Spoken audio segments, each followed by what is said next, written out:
Bienvenue sur Stratpol, nous sommes le jeudi 16 avril 2026, c'est notre bulletin numéro 286 et nous sommes toujours à Moscou et sous sanction, mais candidat aux élections consulaires. Donc notre premier grand rendez-vous aura lieu le 24 avril, n'hésitez pas à aller voir en description, vous pouvez voir pour les Français de Russie où nous retrouver. Donc le premier rendez-vous aura lieu à Moscou le 24 et puis on aura d'autres événements qui sont prévus notamment au mois de mai à Minsk et à Saint-Pétersbourg. Tout est en train de se mettre en place. La semaine prochaine, je serai en mission humanitaire comme chaque année. Voilà, donc pour l'instant, je vous donne pas trop de détails, mais je peux vous dire que le prochain bulletin sera tourné à partir de la ville d'où nous serons basés. Voilà les quelques informations. Si vous voulez aider cette chaîne, inscrivez-vous sur, encore une fois, nos différents réseaux sociaux, c'est-à-dire essentiellement Telegram et X, et puis également sur les plateformes où on publie nos vidéos, Odyssée et Rumble. Voilà, on compte sur vous. Et puis, encore une fois, pour l'instant, le système pour relancer les cotisations pour la chaîne n'est pas encore en place. C'est imminent. En attendant, pour ceux qui veulent m'aider, en fait, vous ne pouvez pas, mais vous pouvez aider mon épouse avec sa cagnotte qui est en description de cette vidéo. Abonnez-vous à notre partenaire, donc Géopolitique Profonde, avec un numéro spécial Epstein particulièrement intéressant. Donc voilà, c'est un sujet qui est décisif dans la mesure où l'on voit quels instruments sont utilisés pour influer sur les dirigeants, principalement, il faut bien le dire, les dirigeants occidentaux.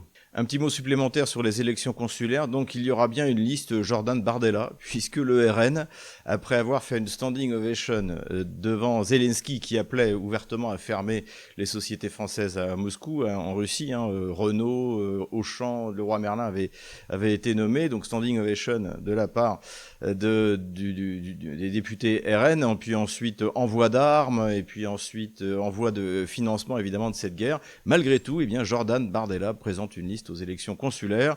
Comme je l'avais dit, à l'époque, c'était pas confirmé, ça nous permettra de compter le nombre de masochistes qui aiment bien se prendre des bombes sur la figure, qui habitent en Russie, ou alors, même si eux ne s'en prennent pas sur la bombe, en Biélorussie. Mais passons maintenant aux nouvelles économiques et avant tout, n'hésitez pas à venir investir en Russie. Pour ça, vous avez Divergence Service. Le lien est en description de cette vidéo. C'est le bon moment puisque, le nouveau classement a été donné donc des économies mondiales en parité de pouvoir d'achat, ce qui permet d'estimer la véritable richesse et la capacité de production. Et la Russie maintient sa quatrième place, donc derrière la Chine, les États-Unis, l'Inde et devant le Japon. Donc la Russie est la seule puissance économique à être dans le top 5, ce qui n'est pas étonnant avec une population bien formée, avec des ressources considérables et un niveau d'industrialisation qui est pareil devant tous les autres pays européens. Donc n'hésitez pas à venir parce que c'est ici qu'il y a du potentiel. Donc allez voir en description de cette vidéo. Économie toujours, et c'est dans Bloomberg, encore une fois, qu'on trouve un article très intéressant sur l'arrivée du pétro-yuan. Je rappelle que jusqu'à présent, on parlait de pétrodollar. C'était un accord qui avait été conclu en 1974 entre Washington et Riyad, donc pour vendre le pétrole en dollars, et ce qui fait que ça a largement consolidé la monnaie. Ça lui a permis de renforcer sa position de monnaie internationale, de monnaie de réserve, etc., etc. Et tout ça, a commencé à être mis en cause, donc déjà par les sanctions qui ont été prises à partir des années notamment 2014 contre la Russie. Donc à partir du moment où le dollar est devenu un instrument de menace et de coercition, petit à petit, il y a eu un phénomène de dédollarisation qui s'est mis en place et qui a été largement accéléré depuis 2022. Et ce phénomène, évidemment, s'accélère encore, et c'est ce que montre l'article de Bloomberg, puisque on observe que les échanges en yuan, notamment pour l'achat du pétrole, est de plus en plus important. On le voit sur ce graphique. Et ce qui est intéressant aussi, c'est qu'on voit que les échanges sont effectués par le CIPS, c'est-à-dire le système de transfert de messagerie interbancaire chinois, l'équivalent du SWIFT. Donc les Russes, on m'a posé la question également sur les réseaux, les Russes ont également leur FPFS, qui est un système interbancaire. Bloomberg rappelle, et nous on en avait parlé non seulement sur cette chaîne, mais également dans l'échiquier mondial sur RT en français, on en avait parlé du fait que depuis 2023, il y a eu un accord entre Riyad et Pékin pour que Pékin achète son pétrole en yuan utile. Ce qui est intéressant par rapport à ça, c'est que le CPIS a connecté en 2023, donc suite à cette rencontre entre Xi Jinping et MBS, a connecté la première banque, la First Abu Dhabi Bank, donc de la même année. Donc c'est extrêmement important, comme je l'ai souvent dit, c'est que le fait de ne plus passer par le SWIFT, ça rend Washington et les Européens, puisque SWIFT est basé en Belgique, aveugles. Je rappelle que depuis le Patriot Act, suite au 11 septembre en 2001, toutes les transactions sont copiées par le SWIFT et sont transmises à la CIA. C'est officiel, c'est pas du conspirationniste. Donc voilà, c'est finalement la politique de Donald Trump qui permet le passage du pétrodollar au pétro-yuan. Cela dit, il faut quand même être mesuré parce qu'il y a deux choses qu'il faut prendre en compte. Tout d'abord, pour l'instant, on parle de passer de 80% des échanges en pétrodollars à 70%, donc une grande majorité pour ce qui est des matières premières passe encore par le pétrodollar. Et ensuite, la Chine, elle, passerait de 5 à 10%. C'est les chiffres qui sont donnés sur l'article de Bloomberg. Et il y a un deuxième aspect, et ça, je pense que ce sera un sujet à développer avec Laurent Michelon, évidemment. Je vous renvoie encore une fois à ses analyses. C'est le fait que les Chinois sont pas très enthousiastes de devenir cette monnaie qui va servir à tout, et que d'ailleurs, le yuan n'est pas très liquide. Donc en fait, il y a une hésitation de la Chine qui veut effectivement petit à petit prendre de l'importance, notamment pour se débarrasser des contraintes, on va en reparler un peu plus loin dans cette vidéo, imposées par Washington, mais malgré tout, cette idée de devenir une grande monnaie qui remplacera le yuan, le dollar qui lui-même a remplacé la livre sterling dans les années 40, tout ça ne semble pas tellement intéresser les Chinois, peut-être précisément parce que l'hubris n'existe pas en Chine, toujours cette modération et cette voie médiane. Euratom, alors peut-être, c'est pas encore confirmé, mais j'avais dit la semaine dernière, parce que c'était ce qui était sorti dans la presse, que les suspensions des sanctions contre le pétrole russe avaient été prolongées par Donald Trump, donc un mois de plus, et finalement, alors d'après Politico, mais c'est pas non plus confirmé officiellement, elles ne seraient pas prolongées, c'est-à-dire que finalement les sanctions contre le pétrole russe seraient de nouveau appliqué de toute manière, étant donné la situation sur le marché et le manque de pétrole et le fait que la Russie est le partenaire idéal puisqu'il est fiable, cela ne devrait pas avoir énormément d'impact sur les exportations russes. Encore une fois, c'est une question d'offre et de la demande, et contre ça, Washington ne peut rien faire. Alors évidemment, la situation, encore une fois, est extrêmement bénéfique pour les grandes compagnies de gaz et de pétrole américaines, puisque l'offre a diminué, donc en plus Washington est en état d'imposer à l'Europe d'acheter, quel que soit le prix, sa production, même si elle doit traverser l'Atlantique et qu'elle coûte très cher précisément à produire. Tout cela est très positif pour les grandes compagnies d'hydrocarbures américaines, en revanche moins pour les Américains, puisque contrairement à la Russie, comme je l'avais dit, il n'y a pas d'interdiction des exportations. Donc aujourd'hui, j'en parlais avec Alexis Tarat qui connaît bien les États-Unis, l'Américain moyen, il n'arrive plus à payer le plein et les mi-termes arrivent, je le rappelle, c'est pour dans 7 mois.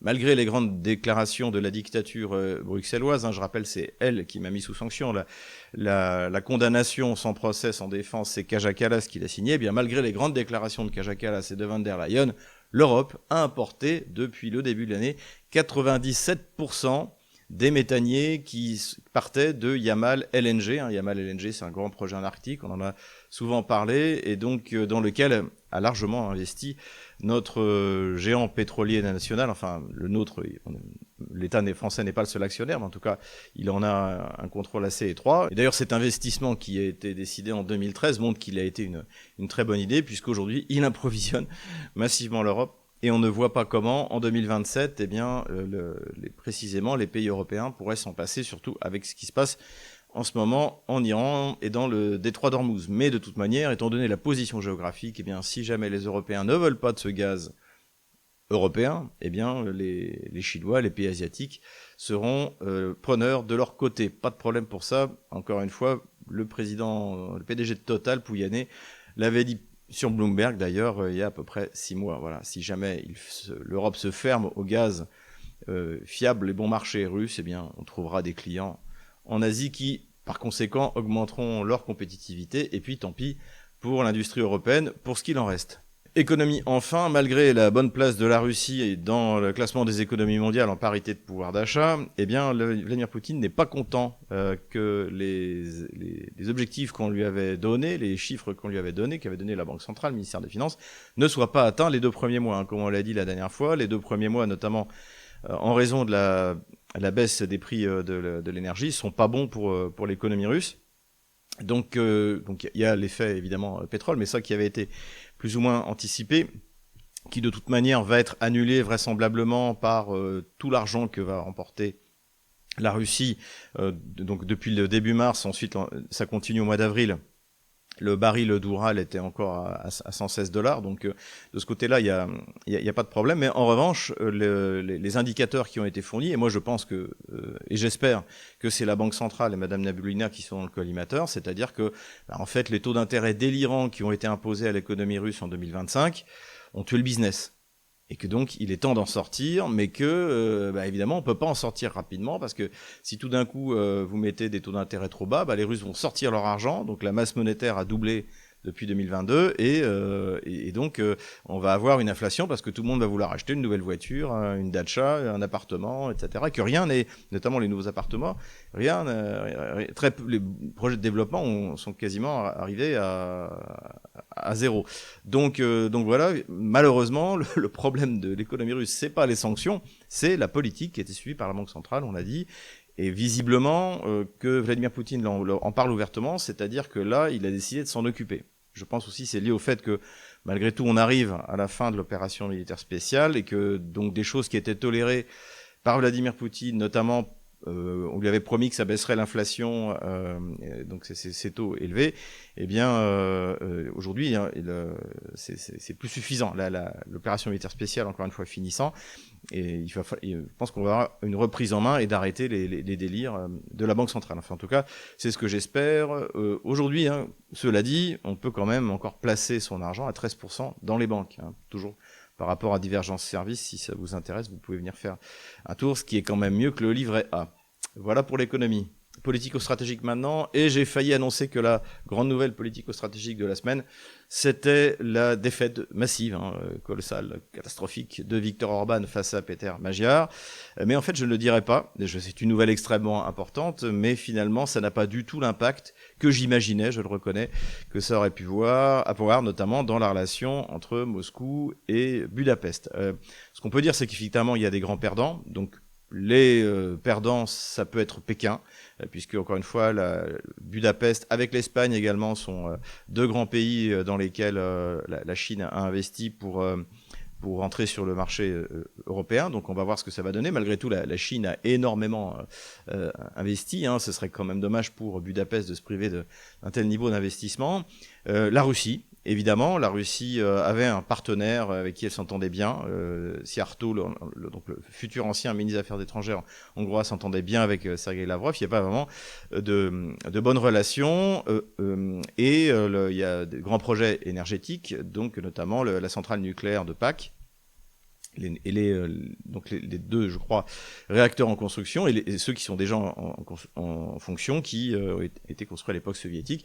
Et la Russie fournit le combustible nucléaire, c'est Rosatom, qui, je rappelle, a une compagnie commune avec notre Framatome national. Donc, de ce côté-là, en fait, on sait pas trop ce que ça va donner sur ces grands projets-là, mais malgré tout, évidemment, que d'avoir un Péter Magyar qui annonce le retour vers l'Europe, c'est-à-dire en fait le retour dans l'Union européenne, qui est l'ennemi de l'Europe, le principal ennemi de l'Europe aujourd'hui, c'est cette dictature de Bruxelles. Donc c'est pas une bonne nouvelle, il faut le dire, la vérité, pour Pékin et pour Moscou.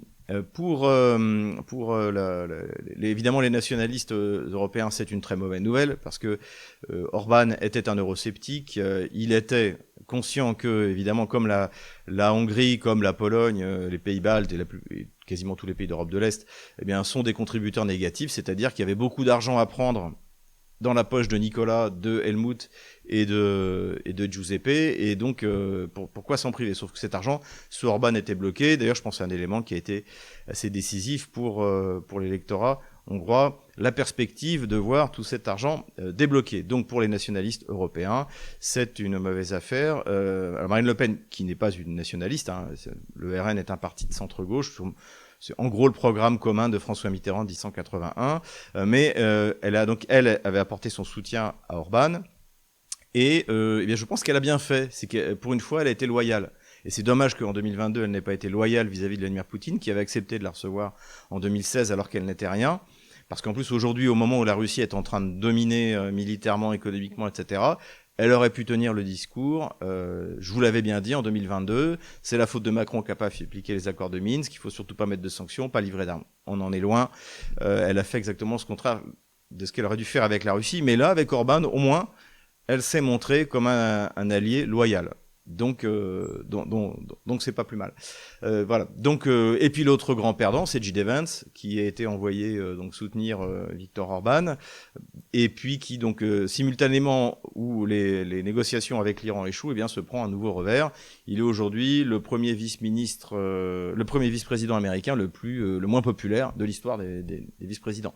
Et ce qui ne me réjouit pas, parce que je crois aux lumières sombres, je crois à J.D. Vance. En plus, il est catholique comme le bon Dieu, comme disait Louis de Funès dans Rabbi Jacob. Donc, c'est vraiment dommage de ce qui lui arrive. Il serait peut-être temps qu'il prenne ses distances avec les folies de Donald Trump. Voilà.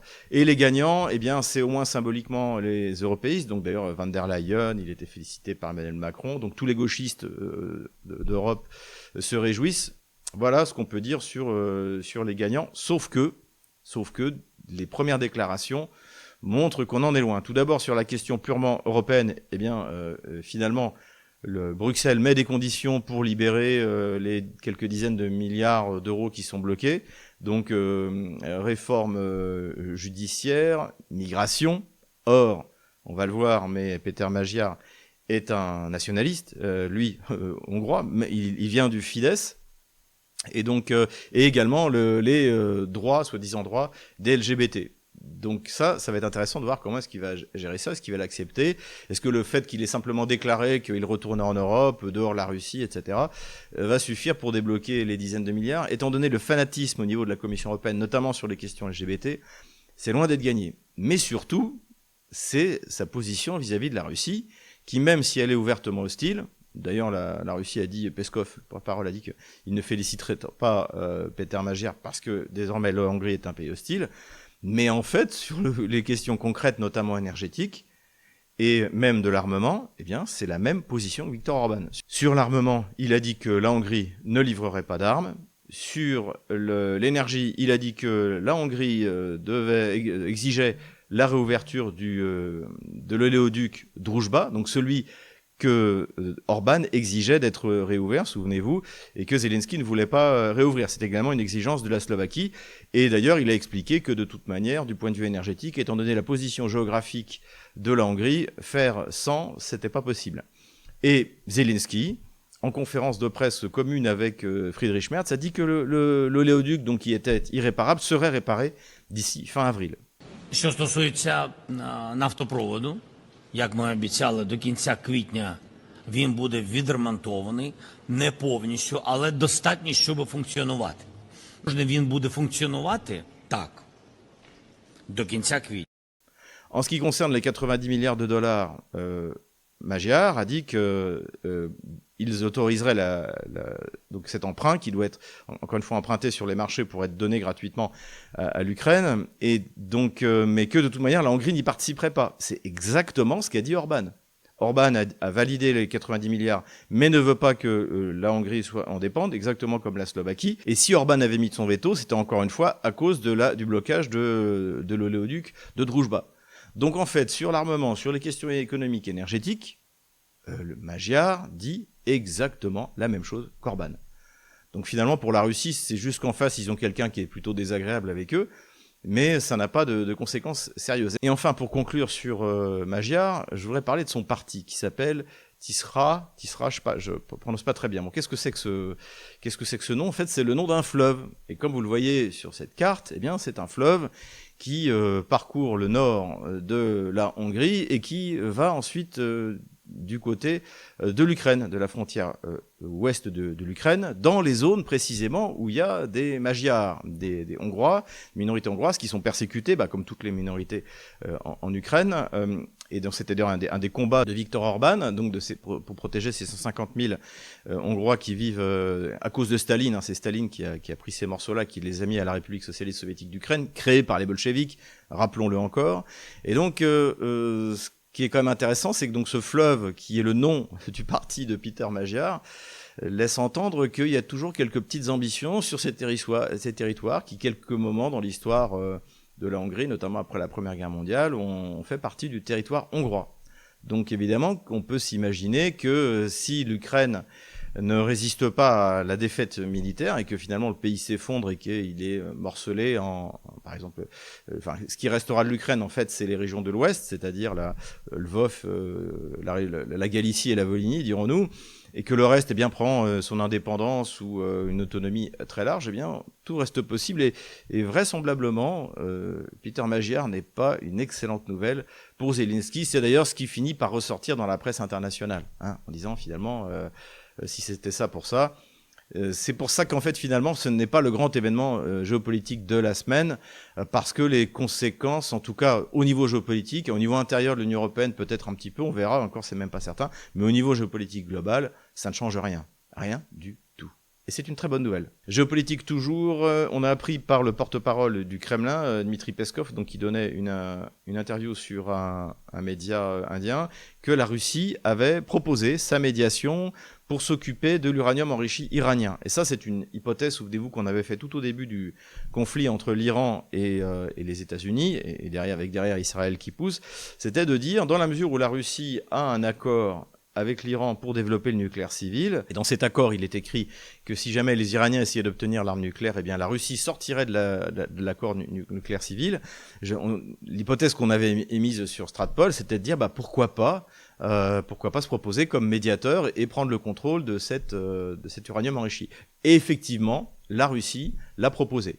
Et pour l'instant, en tout cas, Washington a décliné, ce qui est quand même dommage parce que ça permettrait à tout le monde de sortir plus ou moins la tête haute. Ça, c'est une première chose. Et aussi, c'est quelque chose de très intéressant sur la position internationale russe. C'est que même si jamais le conflit iranien dans le détroit d'Ormuz est très bénéfique pour l'économie russe, notamment pour ses hydrocarbures, la Russie essaie d'être un artisan de paix, ce qui doit d'ailleurs plaire à notre bon pape Léon XIV, qui n'arrête pas de se faire insulter par Donald Trump. Donc cette position est très intéressante. Surtout, c'est un message qui est envoyé aux autres pays qui souffrent davantage, et bien sûr, du blocage du détroit d'Ormuz, comme les Européens, les monarchies arabes, qui régulièrement appellent, d'ailleurs, les ministères des Affaires étrangères arabes appellent Sergueï Lavrov, les princes appellent Vladimir Poutine. Donc ce positionnement de la Russie est très intéressant et très positif, peut-on le dire. Quelques mots sur le blocus de Donald Trump. Alors c'est un peu le titre qui a été repris partout dans le monde. Ça fait rire certaines personnes, il y en a d'autres, ça les fait moins rire. Donc il s'agit d'empêcher les navires iraniens de sortir du détroit d'Ormuz et en tout cas de commercer, principalement d'ailleurs avec la Chine, de livrer du pétrole. La conséquence aussi de ça, c'est que finalement Scott Bessent, donc le secrétaire américain au Trésor, a décidé de commencer à menacer les banques chinoises, donc qui font le trading de ce pétrole iranien. Et ce qui montre, et c'est ce que dit d'ailleurs Laurent Michelon, c'est que finalement le but de cette attaque en Iran, alors il y a d'un côté, pour moi c'est l'objectif principal, c'est Israël, détruire l'Iran pour ne plus avoir de puissance sérieuse au Moyen-Orient contre Israël. Et le but américain, c'est par conséquent, profitant de l'occasion, d'essayer d'affaiblir la Chine en limitant ses approvisionnements en hydrocarbures. Voilà. Donc effectivement, c'est un grand jeu qui est en train de se dérouler, où d'ailleurs l'Europe est un personnage non joueur. Ça aussi c'est une évidence, ça apparaît, mais où la Russie peut jouer un rôle clé en tant que fournisseur fiable et bien sûr artisan d'une solution négociée. C'est d'ailleurs le sens de la visite de Sergueï Lavrov en Chine, qui s'est évidemment remarquablement bien passée. Enfin, dernière nouvelle politico-stratégique, visite du président Subianto, le président indonésien, un pays qui nous est cher, à Moscou, et où évidemment on a parlé essentiellement d'énergie, puisque d'ailleurs un accord a été signé entre les deux pays pour la livraison précisément d'hydrocarbures, et donc pour le développement de ces échanges dans ce domaine-là. Donc l'Indonésie, je rappelle, en parité de pouvoir d'achat, est passé devant la France au niveau de la puissance économique. Donc c'est un pays avec un énorme potentiel et voilà, un très bon client qui en plus a rejoint les BRICS, qui a l'équivalent de le statut de membre fondateur, même s'ils y sont arrivés plus tard. Donc c'est un pays qui va compter, le pays musulman le plus peuplé du monde d'ailleurs, rappelons-le. Terrorisme maintenant, ou plutôt devrait-on dire manœuvre antiterroriste, puisque les Russes ont décidé de réagir militairement à la menace de la piraterie anglaise. Donc on rappelle que le gouvernement anglais a pris des mesures qui l'autorisaient en fait à attaquer les bateaux, les tankers de la soi-disant flotte fantôme russe, ce qui est normalement interdit du point de vue du droit maritime. Vous ne pouvez pas appréhender, sauf en cas de problème de sécurité, de menace de sécurité, un tanker qui passe dans les eaux internationales. Donc la Manche fait partie de ces zones de sécurité internationale. Et là, il y a 2 tankers de cette flotte qui transporte des hydrocarbures russes qui ont été escortés par la frégate Admiral Grigorovitch. Alors, c'est d'ailleurs assez amusant puisque les Kieviens avaient annoncé la destruction de cette frégate il y a une semaine, ou 10 jours, dans le port de Novorossiysk. Donc, visiblement, encore raté. C'est pas la première fois que Kiev annonce des destructions qui n'ont pas eu lieu. On a l'habitude. Bon, voilà. Le fait est que, finalement, l'Angleterre ne peut rien faire. Et donc, c'est lié à plusieurs choses. Déjà, il y a énormément de tankers. Ça suppose des moyens extrêmement importants s'il faut tous les arraisonner.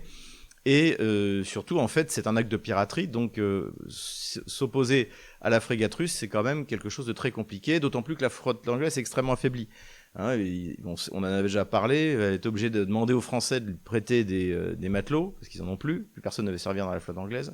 Quelle déchéance. Et puis elle est dans un très mauvais état. Et là aussi, c'est de l'information ouverte. On en avait également parlé dans l'échiquier mondial quand on avait fait un point sur la situation en Angleterre. Donc évidemment, c'est une jolie claque au visage de Starmer, qui a montré qu'il méritait sa place dans la coalition des velléitaires. De son côté, la Russie commence à prendre des mesures de représailles et notamment a vraisemblablement est en train de lancer un blocus complet du port d'Odessa et du port d'Izmaïl.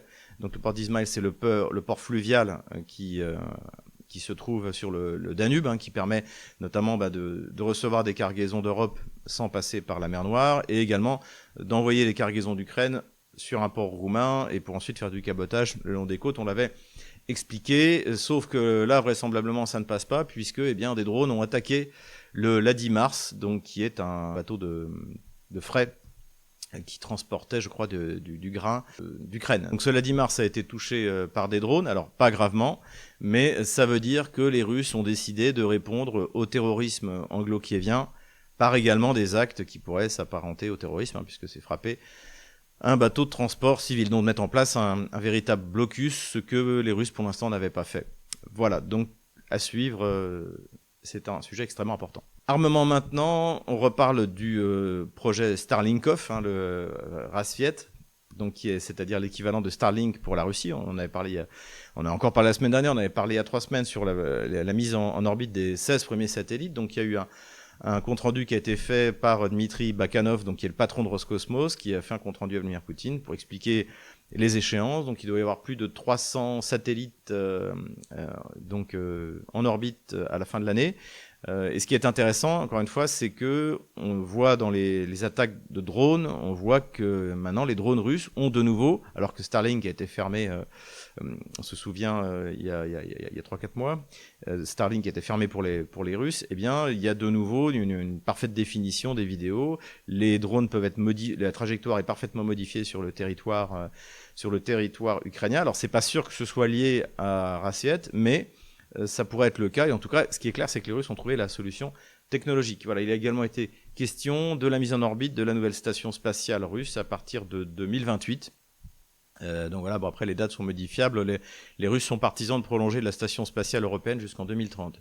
Et d'ailleurs, au passage, en parlant de station spatiale, j'ai vu une vidéo sur la station spatiale chinoise. C'est du grand luxe, hein. Il y a de la place.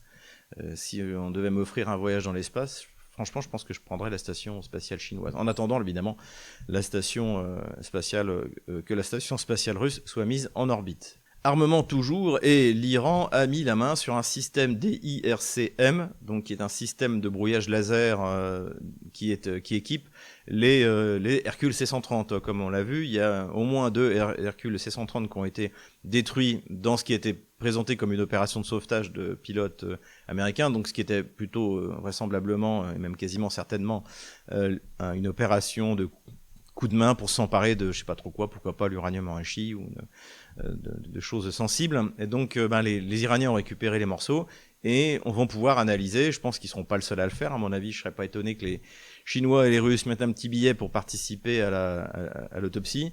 Ont récupéré ce système. Armement, enfin, il s'est passé quelque chose de très important cette semaine. C'est une déclaration, non pas des services de renseignement extérieur russes, la SVR, qui fait souvent des déclarations plutôt pour mettre en garde, en fait, que de même pas y penser. Par exemple, donner des armes nucléaires à l'Ukraine ou des bombes sales, etc., en disant qu'ils ont l'œil dessus, mais sans qu'on sache exactement sur quoi c'est fondé.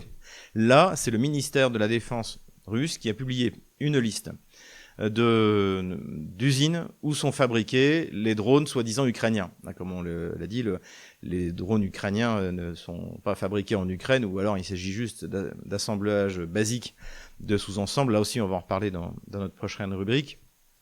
Et en fait, la plupart du temps, ce sont des sociétés étrangères avec un partenariat ukrainien. Pour dire que c'est des Ukrainiens, en fait, c'est pas ukrainien. Et là, ce qu'ont fait les Russes, c'est qu'ils ont donné la liste des usines avec les adresses. Donc, ce qui était d'ailleurs présenté par Dmitri Medvedev comme une désignation de cible. Et donc, on voit différents pays. Donc, sans surprise, des Baltes, des Polonais, des Allemands. Pas de Français, Dieu merci. Mais là aussi où c'est intéressant, c'est qu'on voit une usine en Turquie et une usine en Israël. Or, et ça c'est Yuri Podolaka qui l'a souligné, cette usine en Israël a été touchée par un bombardement iranien.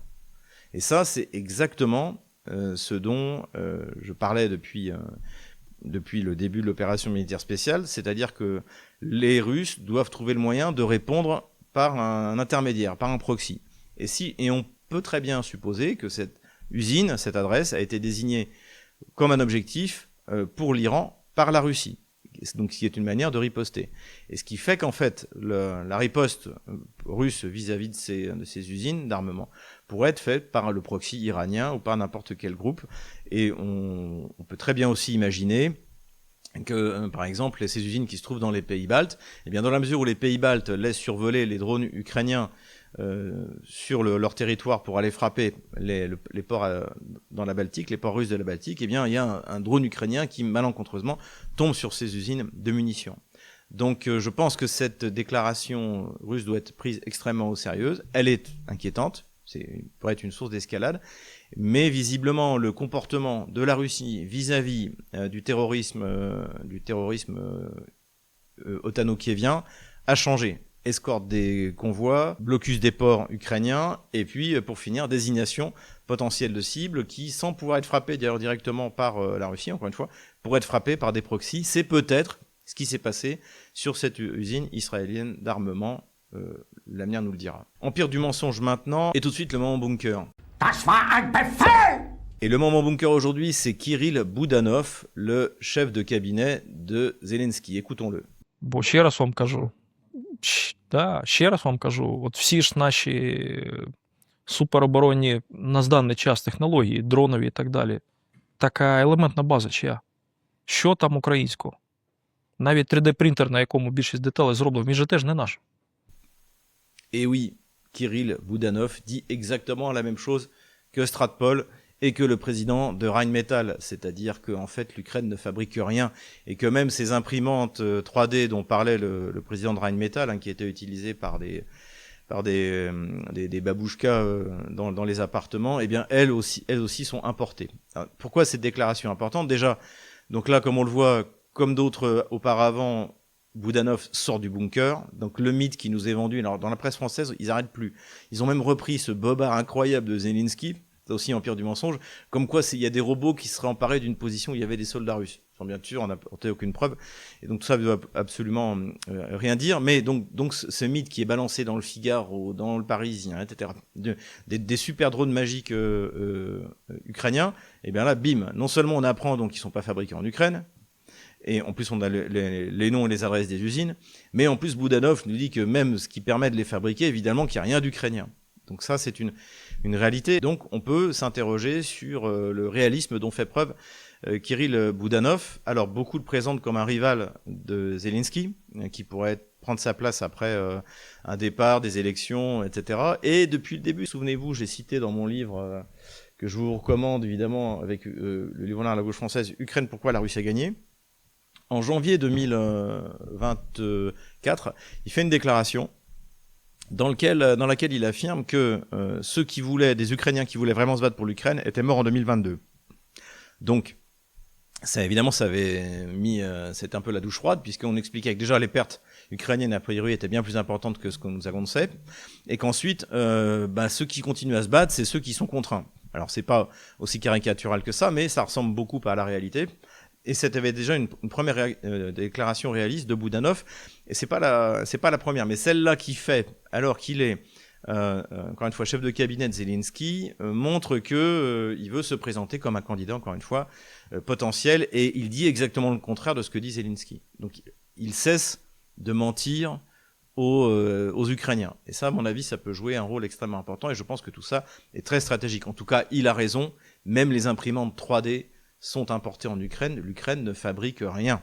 Tous les missiles, les drones qui tombent sur la Russie sont des assemblages de sous-ensembles chinois, et dont beaucoup d'ailleurs sont assemblés même pas en Ukraine, puisqu'il y a un problème d'énergie, puisque les Russes ont détruit les infrastructures énergétiques en Ukraine.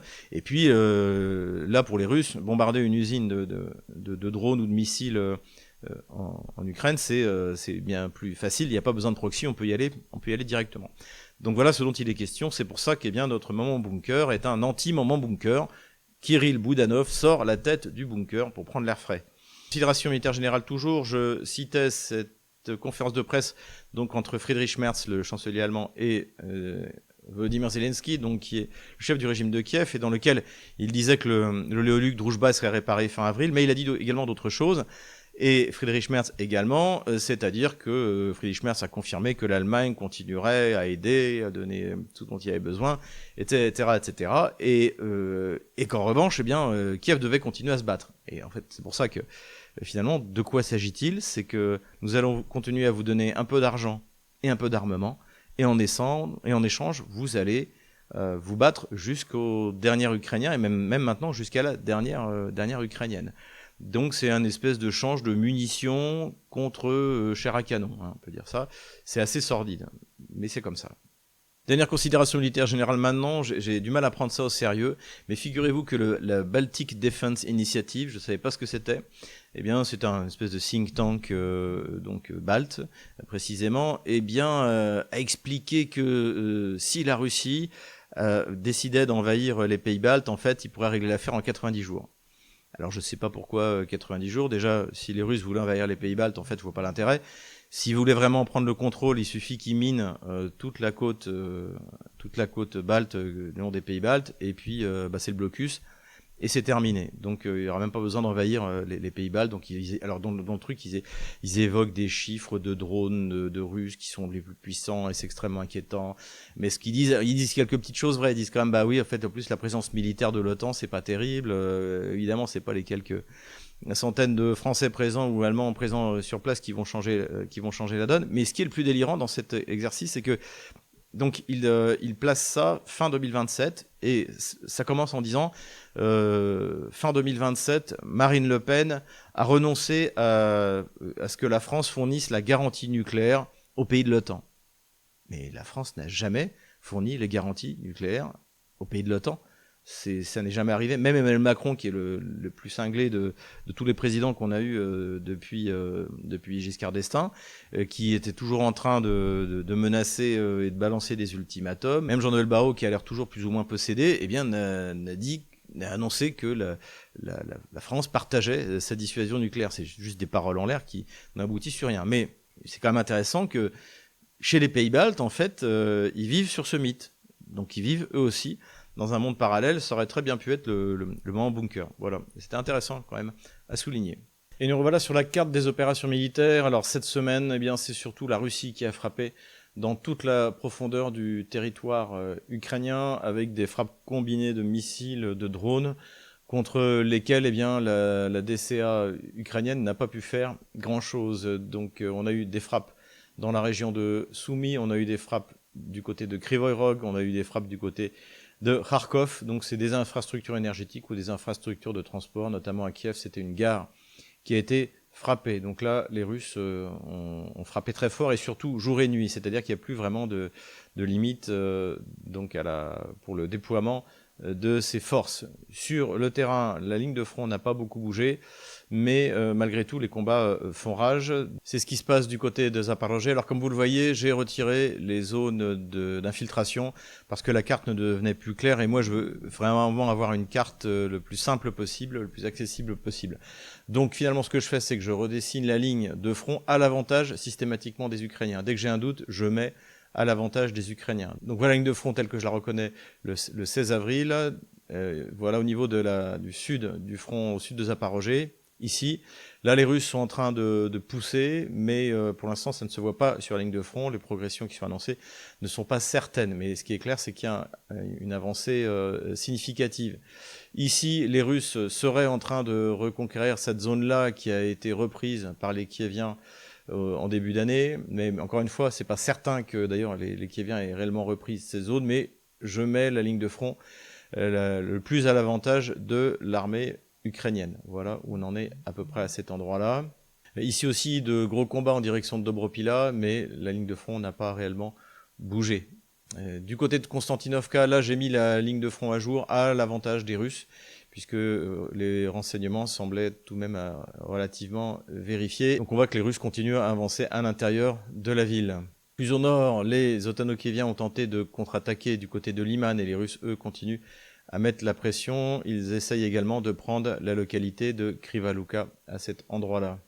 Pas de changement notable plus au nord. Il semble que les Russes veulent en finir définitivement avec la prise de la ville de Kupiansk en liquidant les dernières poches à l'est de la rivière Oskol et en s'emparant de la partie ouest de la ville où ils sont toujours. En fait, ils n'ont jamais vraiment été chassés, y compris par la contre-attaque otano-kievienne. Ici, d'après plusieurs analystes, il y a quelque chose qui est en train de se mettre en mouvement, c'est-à-dire une offensive russe qui viserait à s'emparer de cette zone-là et notamment de s'emparer du nœud logistique de Veliki Burluk. À cet endroit-là, donc les Russes s'y prennent de plusieurs manières. Donc on l'a vu depuis un an, ils ont progressé à l'est.